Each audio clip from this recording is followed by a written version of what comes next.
paz do Senhor, irmãos! Hoje é domingo, dia 31 de janeiro de 2021 e nós estamos dando prosseguimento aos estudos da nossa Escola Bíblica Dominical. Hoje nós vamos estudar a lição de número 5, Fruto do Espírito, o Eu Crucificado.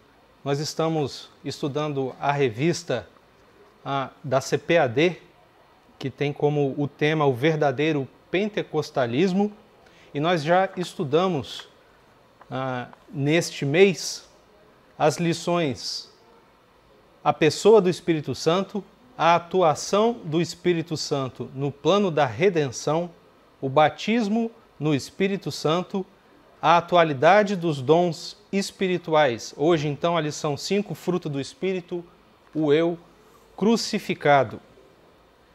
Vamos, então, antes de iniciar a nossa aula, fazer uma oração, pedindo a Deus que Ele nos dê entendimento, nos abra o entendimento, para que possamos aprender um pouco mais das Escrituras.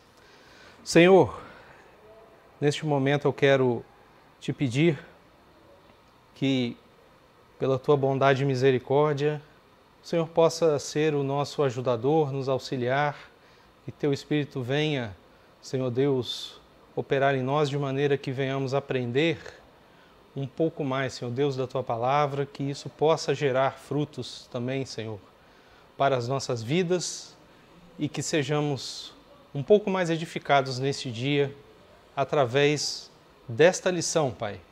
É o que eu te peço assim, em nome de Jesus. Muito bem, irmãos, gostaria de iniciar com o texto áureo da lição de número 5, que se encontra na carta aos Romanos, capítulo 15, verso 13.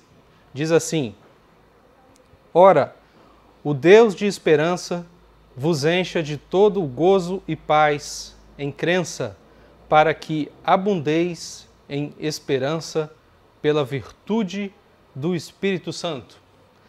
A verdade prática desta lição é a seguinte: o fruto do Espírito é um dos temas mais vibrantes da ética cristã, pois mostra para o mundo o que o Espírito Santo colocou dentro de cada um de nós, dentro de cada cristão. Amém? Essa é a verdade prática. Vamos então começar fazendo a leitura bíblica, que é o texto de Gálatas, capítulo 5. Leremos do verso 16 até o verso 26. Se você quiser acompanhar aí na sua Bíblia, está na página 326. Né?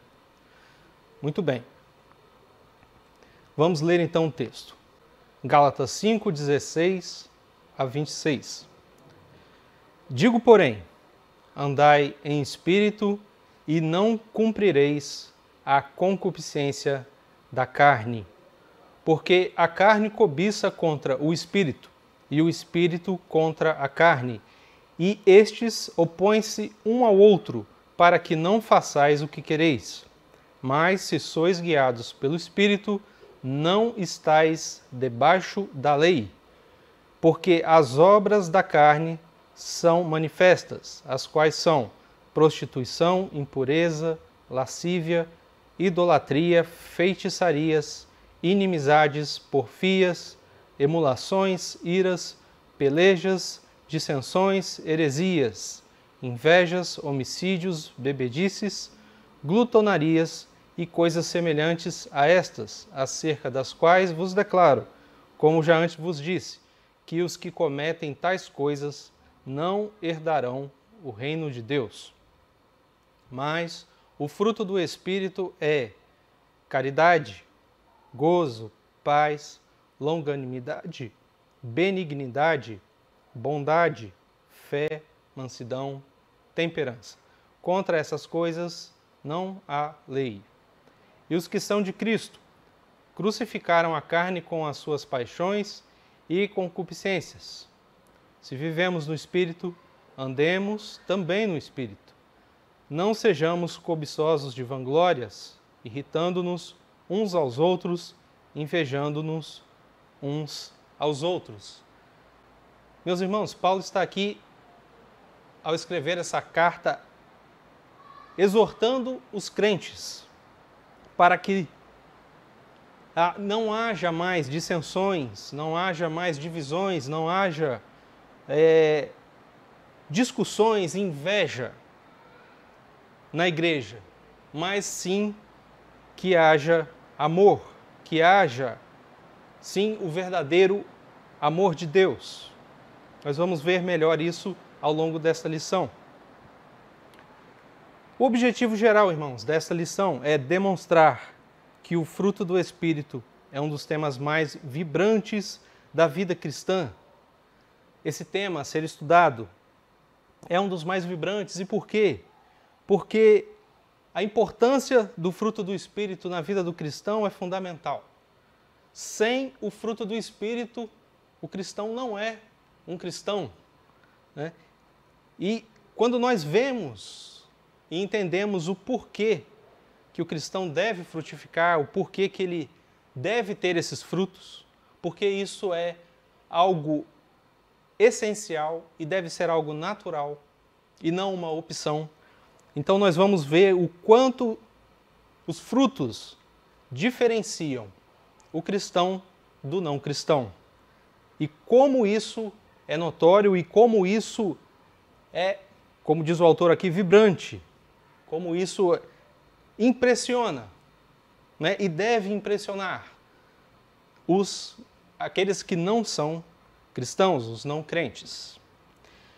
Especificamente, nós vamos tratar aqui 3 objetivos específicos. Quais são eles? O primeiro, nós vamos procurar conceituar o que vem a ser o fruto do Espírito. Segundo, nós vamos distinguir e, ao mesmo tempo, relacionar o fruto do Espírito e os dons espirituais. E terceiro, conscientizar que o Espírito se opõe à carne, como Paulo está aqui falando nos primeiros versículos que nós lemos aqui, a respeito da guerra entre carne e espírito. Muito bem. Dito isto, nós vamos começar então nos objetivos específicos da lição 5. Antes, uma breve introdução. O fruto do Espírito é o resultado de uma vida cristã abundante e manifestada no relacionamento entre os irmãos e irmãs na igreja e no lar, na convivência com os descrentes, no trabalho e na sociedade. Por isso, devemos entender o conflito entre a carne e o espírito que Paulo aqui está falando. E qual é a função do fruto do Espírito, que tem como fonte o próprio Espírito Santo de Deus. Irmãos, o fruto do Espírito e os dons espirituais, eles não deveriam ser exclusivistas, não deveriam excluir um ao outro, mas duas realidades complementares que revelam todo o conselho de Deus. Quem é cheio do Espírito deve desejar frutos do Espírito na mesma intensidade que deseja dons espirituais. Se os dons são sinais poderosos para a evangelização e edificação da igreja, então o fruto do Espírito será o testemunho poderoso de uma natureza purificada em meio a uma geração corrompida. Ora, no meio das trevas, quem é luz é como quem segura uma tocha iluminada à meia-noite. Assim, o fruto do Espírito é o testemunho do eu crucificado com Cristo. Esse eu não é mais regido pelos instintos primitivos e animalescos da carne, mas pela direção harmoniosa, calma e serena do Espírito Santo. Então, agora sim, iniciando os nossos objetivos específicos, vamos ao primeiro ponto, o fruto do Espírito na vida do crente. O crente em Jesus, meus irmãos, é alguém que vive sob os domínios do Espírito. Ele é liberto da lei e dos rudimentos deste mundo, ou seja, dos costumes mundanos. Mas, ao mesmo tempo, isso não significa uma vida passiva, uma vida sem trabalho. Pelo contrário, o fruto do Espírito é a expressão do Espírito na vida do crente. Os frutos do Espírito estão ali para que o crente trabalhe para Deus, ele frutifique na obra de Deus e para que ele mostre ao mundo a verdadeira face do cristão, o verdadeiro caráter do cristão. Por isso,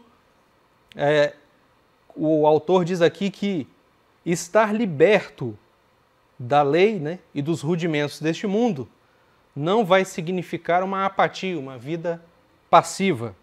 Totalmente o contrário. Jesus nos salva e nos dá o Espírito Santo, nos renova e coloca em nós o desejo de fazer o que é bom e agradável a Deus. O fruto do Espírito é um resultado natural de um processo de amadurecimento e a consequência de um processo natural de crescimento espiritual. O fruto do Espírito ele vai surgir gradativamente dentro de nós como um resultado da regeneração que o Espírito Santo estará fazendo em nossas vidas. De forma também instantânea e também gradativa, por meio do crescimento na graça de nosso Senhor Jesus Cristo, como acontece com a santificação, que é gradativa. O apóstolo apresenta, então, 9 modalidades do fruto, como nós vemos no verso 22. Quais seriam eles? A caridade ou amor, gozo, alegria, paz, longanimidade, benignidade, bondade, a fé, a mansidão e a temperança. Muito bem, é interessante notar aqui que Paulo vai usar a palavra fruto no singular. E por que ele faz isso? Alguns expositores estranham o fato de Paulo contrapor as obras da carne, que são várias, com o fruto do Espírito, no singular, quando era de se esperar que ele utilizasse a palavra frutos e não fruto. O missionário Eurico Bergstein explica esse singular ilustrando esse fruto como uma laranja e os seus gomos. O fruto que aparece logo em seguida é o amor, caridade na versão que nós lemos. Diz o missionário, as 8 virtudes seguintes são os reflexos do amor: gozo, paz, longanimidade, benignidade, bondade, fé, mansidão, temperança. Então veja que interessante. O missionário Eurico Bergstein, ele vai explicar como se fosse um fruto como uma laranja ou uma tangerina. Um fruto, fruto do Espírito, mas que dentro dele, quando você abre aquele fruto, você tem vários gomos. Quer dizer, esse fruto ele é completo, ele tem várias qualidades, ele tem todos esses gomos, essas facetas, esses frutos também ali dentro, essas divisões que fazem parte de um fruto principal, que é o Espírito que dá na vida do crente. E cada um desses 8 frutos está ligado ao primeiro, que é o amor. Muito interessante a forma como ele ilustra. Por isso Paulo está chamando, contrapondo as obras da carne com a palavra fruto no singular. Já Donald Guy chama o fruto do Espírito de 9 modalidades do fruto. A forma singular sugere que nelas se produz a unidade de caráter de Cristo. As 9 graças mencionadas, todas elas em contraste com as confusões das obras da carne. Então, Donald Guy vai utilizar o singular para dizer que todos esses frutos estão unidos em um só fruto, que é para representar a unidade que há no caráter de Cristo. Terceiro, andar no Espírito, verso 16. Ser guiado pelo Espírito significa, na linguagem de Paulo, vitória sobre os desejos e impulsos carnais. Andar no Espírito é uma expressão que indica viver corretamente em humildade, submissão e santidade. 3 características aí que todo o cristão deve ter. O apóstolo vai usar termos similares para se referir a esse estilo de vida dos crentes. Ele vai dizer, ele utiliza essa expressão, para que possais andar dignamente diante do Senhor, agradando-lhe em tudo, frutificando em toda boa obra e crescendo no conhecimento de Deus, em Colossenses 1:10. Usa também a expressão andar e agradar a Deus, 1 Tessalonicenses 4:1. Andai em amor. Também aqui a admoestação de Paulo em Efésios 5:2. Andai como filhos da luz. Também em Efésios 5, verso 8. Andai nele. Colossenses 2:6. E o apóstolo Pedro também vai nos ensinar em sua primeira carta, no capítulo 1, verso 17, ele diz assim: andai em temor durante o tempo da vossa peregrinação, ou seja, durante o tempo da nossa vida aqui na terra. Veja que tanto Paulo quanto Pedro ressaltam a importância de andarmos em temor a Deus, agradando Ele em tudo, crescendo no conhecimento de Deus e frutificando em toda boa obra. A Escritura, né, é clara a respeito dessa necessidade da vida do cristão. Não é uma opção, como falamos no início, mas sim uma verdadeira necessidade para que possamos viver uma vida cristã autêntica. Então, meus irmãos, nós estamos aqui nesse primeiro tópico conceituando o fruto do Espírito. Que nós podemos entender então o que seria esse fruto do Espírito. O fruto do Espírito, então, será o resultado de uma vida cristã abundante e manifestada num relacionamento, e esse relacionamento primeiramente com Deus, né? Em temor a Deus, obedecendo os mandamentos de Deus, vivendo da maneira que agrada a Deus, andando como Cristo andou, entendendo como Deus quer que nós vivamos, em obediência, em amor. Então, fazendo isso, vivendo assim dessa forma, o Espírito terá liberdade para nos convencer, para nos mostrar tudo que nós devemos fazer, e Ele irá atuando de maneira gradativa, de uma maneira sobrenatural realmente, nos transformando, para que nós possamos ser pequenos cristos, cristãos, andarmos como Cristo e sermos realmente um povo diferente neste mundo, durante, como diz Pedro aqui, o tempo da nossa peregrinação. Sintetizando aí o tópico 1, o fruto do Espírito, ele revela o crente que vive sob os domínios do Espírito. Ou seja, o crente verdadeiro, o crente fiel, ele vai viver, ele vai andar nos caminhos de Deus sob os domínios do Espírito. Ele não vai viver conforme as suas vontades, ele não vai viver conforme os ditames do mundo, não vai andar conforme as suas concupiscências, mas ele vai viver, sim, como um escravo de Cristo. Ele vai viver como Paulo se nomeia, né? Ele mesmo se autodenomina escravo de Cristo, não no sentido de alguém, né, como nós entendemos a palavra escravo como algo desumano. Não que Deus nos trate assim, de forma alguma. Deus nos ama, mas nós entendemos que devemos viver totalmente em submissão a Deus. Nosso pensamento, as nossas vontades devem estar cativas a Deus. Andando assim, Deus estará trabalhando em nossas vidas, porque somente fazendo a vontade dele é que o Espírito Santo terá liberdade para operar e frutificar em nossas vidas. O autor faz aqui uma pergunta muito interessante. Ele diz assim: o que é mais importante, ser batizado no Espírito Santo ou viver no fruto do Espírito? Interessante essa pergunta, mas ele diz o seguinte, que essa pergunta ela não faz sentido algum. Por quê?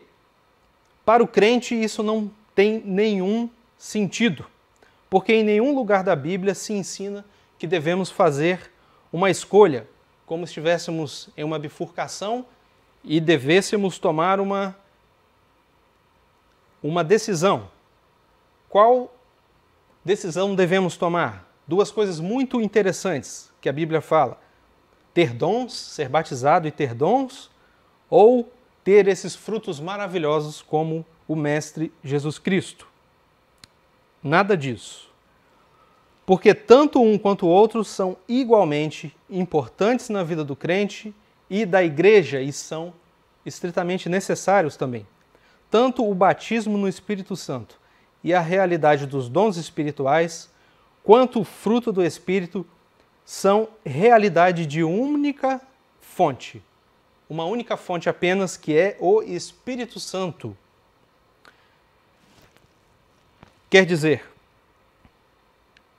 o Espírito Santo de Deus é quem nos batiza, é quem nos dá dons, e é Ele também que frutifica em nós todas essas qualidades. Muito bem. Vamos então passar agora ao segundo objetivo específico. Nós vamos assim distinguir e relacionar o fruto do Espírito e os dons espirituais, como nós abordamos aqui nessa introdução. A diferença e relação entre o fruto e os dons do Espírito. Os dons espirituais e o fruto do Espírito têm a sua origem numa mesma fonte e ambos glorificam a Cristo, mas se trata aqui de coisas distintas. O amor, por exemplo, ele não é um dom, como lemos em 1 Coríntios 14:1. O amor, ele não é um dom, mas um fruto, como nós vemos aqui na introdução, no primeiro subtópico. Ele é um fruto do Espírito e ele é aquele fruto que vai dar, vamos dizer assim, origem aos demais. A bondade, a paz, a longanimidade, todos eles os 8 vão depender deste fruto que é o amor. Então vamos diferenciar o que há em comum entre essas duas fases abençoadas da nossa redenção é a fonte de origem, o Espírito Santo. A primeira e a maior modalidade do fruto do Espírito é o amor. As demais modalidades são reflexos, vamos dizer assim, do amor. E Paulo vai usar o amor como o representante do fruto do Espírito ao comparar o fruto com os dons do Espírito. O amor, diz Paulo, ele é superior aos dons espirituais. O amor, ele é o caminho ainda mais excelente, como ele diz em 1 Coríntios 12:31. E por essa razão, o amor ele vai encabeçar essa lista. Olha só no verso 22, mas o fruto do Espírito é caridade. Aqui nessa tradução da Almeida de 69, mas aqui a palavra, vamos colocar assim, a tradução mais correta seria amor. Está encabeçando, primeiro vem o amor. E em outras passagens, prevalece a supremacia do amor, como podemos ver também em 1 Coríntios 13:13, Gálatas 5:13 e Gálatas 6:1 e 2. Paulo afirma ainda que os dons sem o amor não são nada. E são ainda passageiros. Mas ele ressalva que o amor, sim, ele é eterno. Veja então a importância do cristão ter este fruto principal, que é o amor. Muito bem. Segundo aí, nós vamos ver a respeito dos dons na igreja. Diz assim: convém relembrar que os dons, eles são importantes. Muito importante frisar isso. Isso não significa que devemos desprezá-los. É a vontade de Deus que os irmãos não ignorem os dons espirituais. Então, veja bem, nós não devemos aqui ignorar os dons porque frutificar seria mais importante. Nada disso. Mas nós devemos sim buscar sim os melhores dons, como Paulo diz. Nós não devemos desprezar as profecias, né? Ou seja, os dons, eles são comparados, né, uma comparação muito interessante, a um andaime numa construção, né? A igreja seria um edifício, seria o resultado dessa construção. E os dons são o andaime, que é claro, indispensável para que a construção seja terminada. Não é possível uma construção prosseguir sem o andaime. Mas, uma vez concluída a obra, o andaime será dispensado. No entanto, quando nós vamos concluir essa obra? Quando a nossa jornada aqui terminar. Porque no céu não haverá necessidade dos dons, mas eles são uma necessidade, sim, imperiosa na vida da igreja hoje, pois a igreja precisa do poder de Deus, o poder do alto, para combater o reino espiritual das trevas. Segundo Apocalipse 21 e 22, no mundo vindouro não há necessidade desses recursos do Espírito Santo. São sim recursos dados para os crentes, para a igreja, para edificação e para que nós possamos, sim, claro, servir a Deus. Então, há sim a necessidade dos dons espirituais. Porém, nós entendemos aqui que, como diz o próprio apóstolo Paulo, se não há amor, de nada serve, para nada servirá os dons. Porque Paulo afirma que sem o amor, os dons nada são e eles são passageiros, mas o amor é eterno. Sintetizando, então, este tópico 2, nós vemos que os dons espirituais, que tem como fonte, é claro, o Espírito Santo, e o fruto, como Paulo usa aqui no singular, né? Ou como nós podemos também colocar os frutos, né? Que o Espírito Santo ele desenvolve em nós, tem, é claro, a mesma origem, a mesma fonte, que é o Espírito Santo de Deus, né? E também que ambos vão glorificar a Cristo. Porém, né, como nós frisamos aqui, há uma grande diferença entre eles, mas não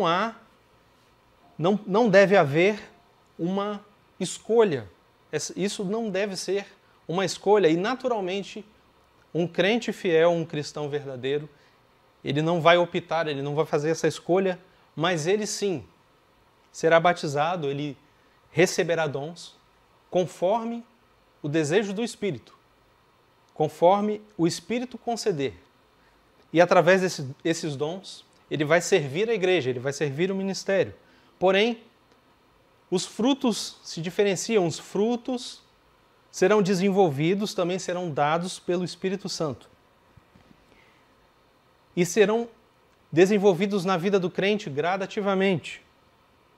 E eles serão importantes, sim, para mostrar ao mundo, para demonstrar que o crente ele é diferente, para atrair as pessoas à presença de Deus. Porque o crente andará como o próprio Cristo andou. Claro, dada as limitações humanas, mas o crente procurará incessantemente, o cristão verdadeiro, andar como Deus andou, como Cristo andou aqui neste mundo. E, portanto, com este desejo, com essa vontade de servir a Deus, sobretudo em obediência e em amor, o Espírito Santo, então, auxiliará e frutificará a vida do crente. Vamos, então, ao terceiro objetivo específico, que é conscientizar que o Espírito ele se opõe à carne. O que levou o apóstolo Paulo ao assunto foi o contexto das igrejas da Galácia. O abuso da liberdade cristã, a antinomia, ou a contradição entre os crentes, de um lado, e o legalismo, de um outro lado, estavam dando ocasião à carne, levando à falta de amor e desunião. É o que nós estávamos aqui tratando. Deixou-se de viver em temor a Deus, deixou-se de viver conforme as Escrituras.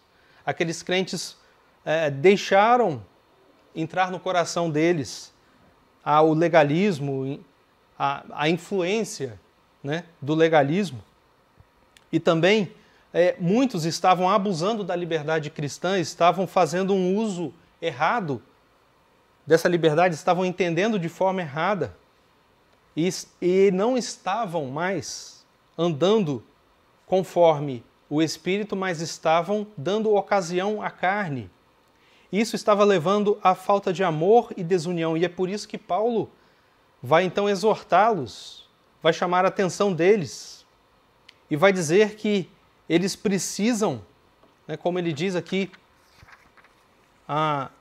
no final, que eles precisam então crucificar a carne com as suas paixões e concupiscências. Porque se vivemos no Espírito, se de fato vivemos no Espírito, andemos também no Espírito.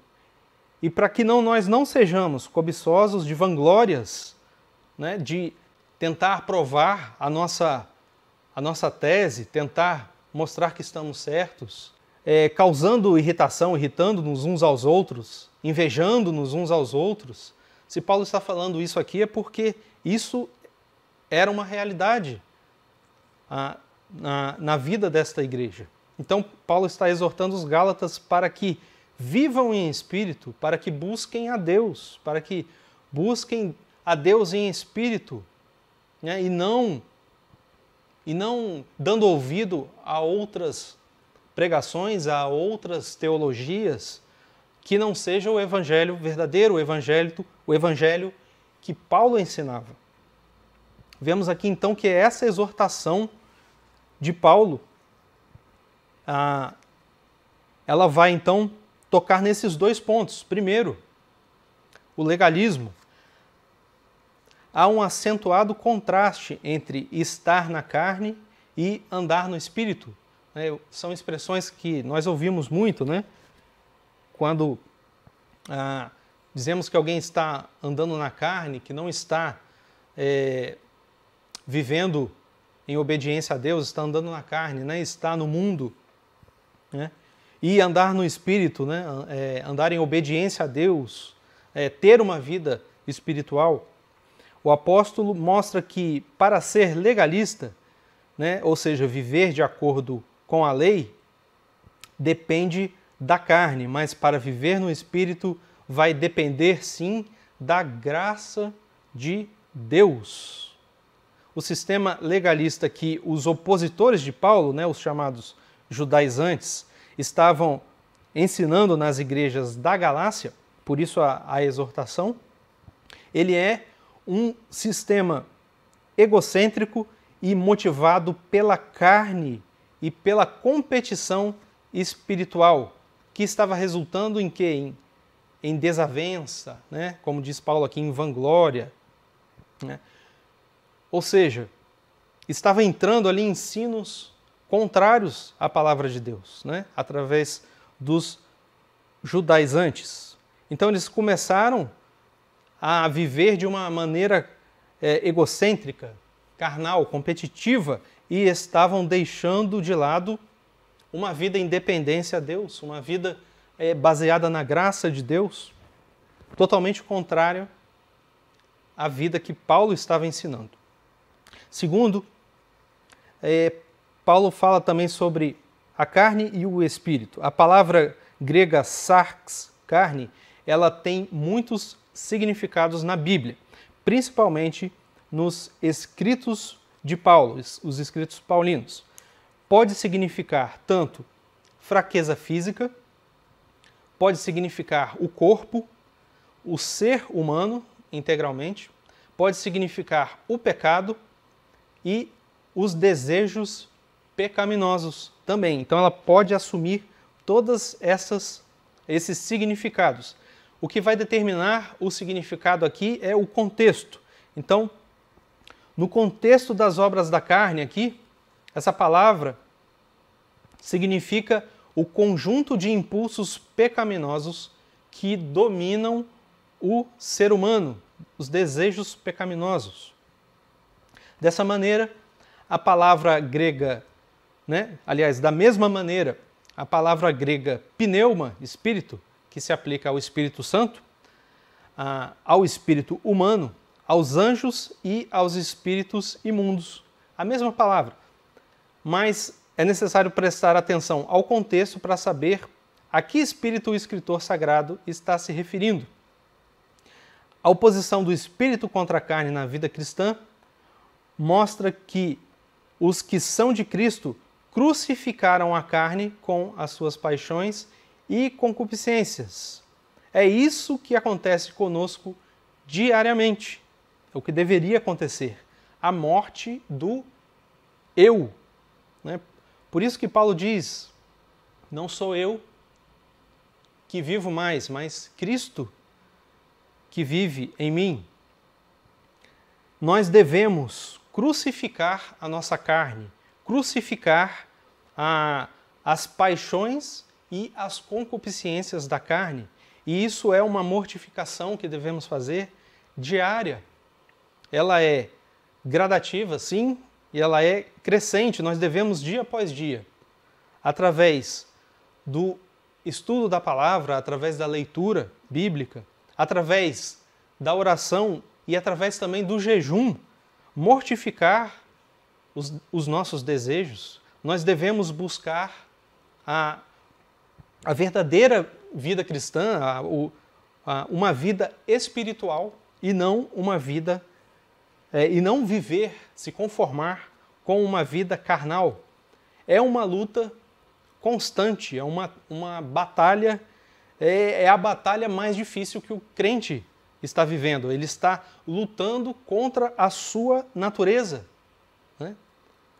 a sua natureza carnal, com as suas paixões e com as suas concupiscências, os seus desejos. Portanto, o cristão ele deve estar ciente de que ele precisa batalhar e pedir a direção de Deus e pedir que o Espírito Santo o ajude nesta batalha entre a carne e o espírito. Terceiro, os vícios. O apóstolo apresenta aí uma lista com 15 vícios, que ele chama de as obras da carne. Nós lemos aí de 19 a 21, que são prostituição, impureza, lascívia, idolatria, feitiçaria, inimizades, porfias, emulações, iras, pelejas, dissensões, heresias, invejas, homicídios, bebedices, glutonarias e coisas semelhantes a estas. Muito bem. Outras listas também aparecem em algumas epístolas paulinas. Por exemplo, em Romanos, no capítulo 1, em 1 Coríntios, capítulo 6, em 1 Timóteo, capítulo 1 também. Paulo, ele não está aqui, nos versos 19 a 21, pretendendo ser exaustivo, né? Ele não está querendo esgotar, dizer que são esses 15 vícios humanos ou são essas 15 obras da carne, né? Essas listas são representativas em Gálatas, pois ele acrescenta, como lemos agora há pouco, coisas semelhantes a estas, né? Outras coisas também que o coração do homem pode levá-lo a fazer. E coisas semelhantes a estas, acerca das quais vos declaro, como já antes vos disse, que os que cometem tais coisas não herdarão o reino de Deus.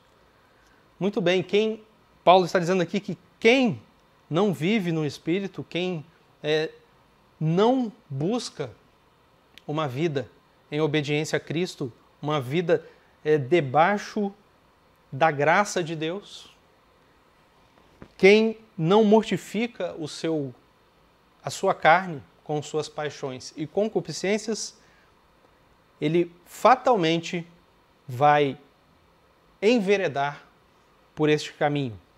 Ele vai fatalmente começar a viver da mesma forma como os não crentes. E para entender melhor aqui, nós podemos classificar esses vícios em 3 categorias aí principais. Primeiro, a prostituição, impureza e lascívia seria a categoria do sexo ilícito. Também a idolatria e feitiçaria, já relacionados aos pecados de ordem religiosa. E por último, os pecados de ordem social, né? Ou seja, do convívio entre os homens. As inimizades, porfias, emulações, iras, pelejas, dissensões, heresias, invejas, homicídios, bebedices e glutonaria. Então, seriam essas as 3 categorias principais que definem aí esses 15 vícios, essas 15 obras da carne. E Paulo está aqui advertindo, né? Ele faz essa advertência, né? Que no verso 18, mas se sois guiados pelo Espírito, não estás debaixo da lei, né? Como os judaizantes estavam aí infiltrando as ideias deles, né? Se sois guiados pelo Espírito, vocês estarão imunes, porque o Espírito ele vai direcionar vocês para que não andem assim dessa forma, né? Paulo estava identificando ali, estava tentando mostrar àqueles crentes que eles estavam enveredando pelos caminhos da carne, eles estavam indo pelos caminhos mundanos, os caminhos do mundo, e eles estavam deixando o Espírito, eles estavam rejeitando ali a graça de Deus. Então, irmãos, importante entendermos que o cristão, ele precisa, né, como nós já frisamos aqui várias vezes, viver na dependência de Deus. Entender que há uma luta aí constante do Espírito contra a carne e que nós só venceremos através das armas, né, das armas espirituais que Deus nos concedeu. Nós só venceremos a nossa carne, nós só crucificaremos a nossa carne com as paixões e concupiscências se nós verdadeiramente buscarmos a Deus, como dissemos, através do estudo da palavra, a leitura devocional, através da oração, através do jejum, vivendo, buscando viver em amor a Deus, né, na dependência de Deus e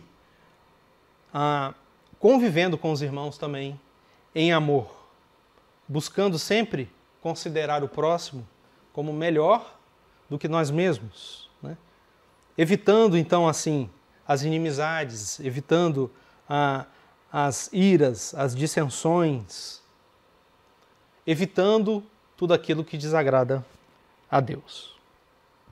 E deixando então de viver dessa forma, Paulo está exortando aqui que se eles deixarem de viver assim então dessa forma, eles poderão viver de forma agradável a Deus. Sintetizando então o tópico 3, o abuso da liberdade cristã e o legalismo revelam a oposição entre a carne e o espírito, pois ambos levam à falta de amor e desunião. Muito bem. Estamos então chegando ao final dessa lição, encerrando aqui o terceiro objetivo específico. E antes de concluir, eu gostaria de dar então a oportunidade a cada um dos irmãos, a cada um dos que está aí com esta oportunidade de assistir essa aula, né, que possa então, neste momento, contribuir com as suas ofertas, os seus votos, com os seus dízimos, através dos meios que estão aparecendo no vídeo. Você tem liberdade para ofertar, você tem a liberdade para dar o seu dízimo neste momento. Lembrando que isso é voluntário, né, para você que nos assiste, você que não faz parte dessa igreja, mas que deseja também contribuir para que essa obra continue, que você possa então fazer de todo o coração. Você tem essa oportunidade, né, a oportunidade está franqueada. Através deste recurso, nós estaremos honrando os nossos compromissos, nós estaremos glorificando o nome de Deus, né, e estaremos também mantendo o funcionamento desta EBD Online para que a palavra de Deus continue chegando, né, a lugares que até agora não tinha chegado. A nossa igreja tem conseguido chegar através da EBD Online a muitos outros estados e até países. Isso é muito gratificante e isso, é claro, glorifica muito a Deus. Então, não deixe de ofertar. Importante não é o valor, mas que você oferte, que seja 10 centavos, que seja R$1, né? Mas que você faça uma oferta e que essa oferta seja assim, sincera e que seja em gratidão por tudo que Deus tem feito na sua vida. Então, a oportunidade está franqueada. E vamos então concluir, né, dizendo que cabe a cada crente fazer uma análise introspectiva para verificar se as suas inclinações são carnais ou espirituais. Salomão disse que o homem é aquilo que imagina a sua alma, Provérbios 23:7. Jesus disse que o homem fala aquilo do que seu coração está cheio, Lucas 6:45. Então, o que temos imaginado, o que temos pensado, o que temos desejado e o que temos falado? Jesus disse que o homem fala aquilo que seu coração está cheio. Será que estamos vivendo de uma forma carnal ou espiritual? Será que vivemos segundo a nossa carne ainda? Ainda não crucificamos a nossa carne com suas paixões e concupiscências? Ou será que já estamos vivendo em novidade de espírito? Nós já estamos vivendo em novidade de vida, em uma vida espiritual, em uma vida onde o Espírito Santo tem liberdade de trabalhar e frutificar a cada dia. O pensamento de cada ser humano norteia o seu comportamento. Se a mente é carnal, o seu comportamento é carnal, que resultará em morte. Porém, se a mente é espiritual, o seu comportamento será também espiritual, e isso resultará em vida e paz, e por fim, a vida eterna.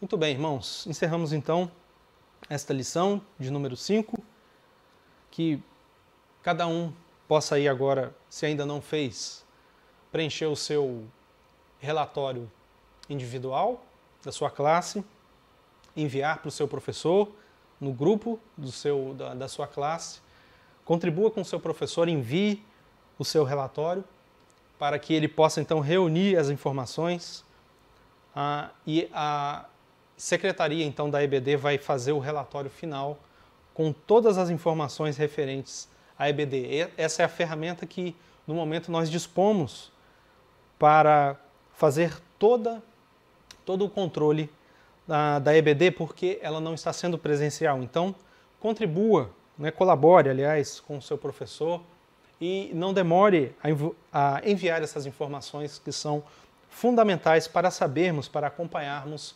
cada aluno da EBD.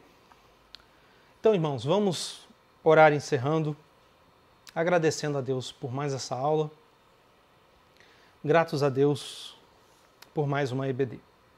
Obrigado, Senhor, porque o Senhor, mais uma vez, foi misericordioso e nos ajudou, nos auxiliou no entendimento desta lição.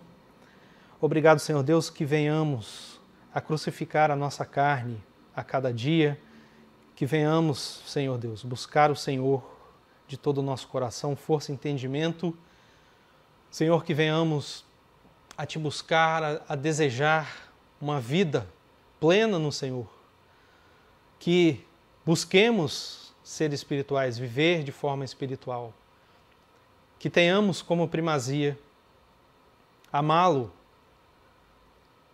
de todas as nossas forças e amar os nossos irmãos, não vivendo em dissensões, não vivendo em discussões tolas que de nada adiantam, que nada servem, Senhor, mas que busquemos, sim, a glorificação do Senhor, que possamos apresentar as nossas vidas em sacrifício ao Senhor, que a nossa mente esteja cativa apenas ao Senhor, para que o Senhor possa nos usar, para que o Espírito Santo do Senhor tenha liberdade de agir em nossas vidas, para que possamos sim frutificar e que assim possamos viver para a Tua glória.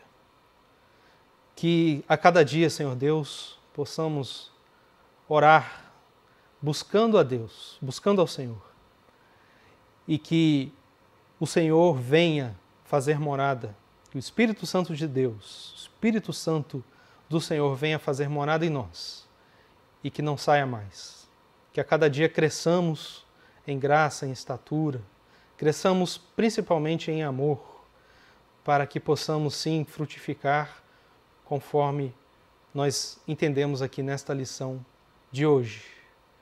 Que entendemos que é uma necessidade, que não é uma opção, meu Pai. Obrigado, Deus, mais uma vez. Continue conosco neste domingo, que em tudo possamos honrá-lo e glorificá-lo. Eu oro assim, em nome de Jesus. Amém.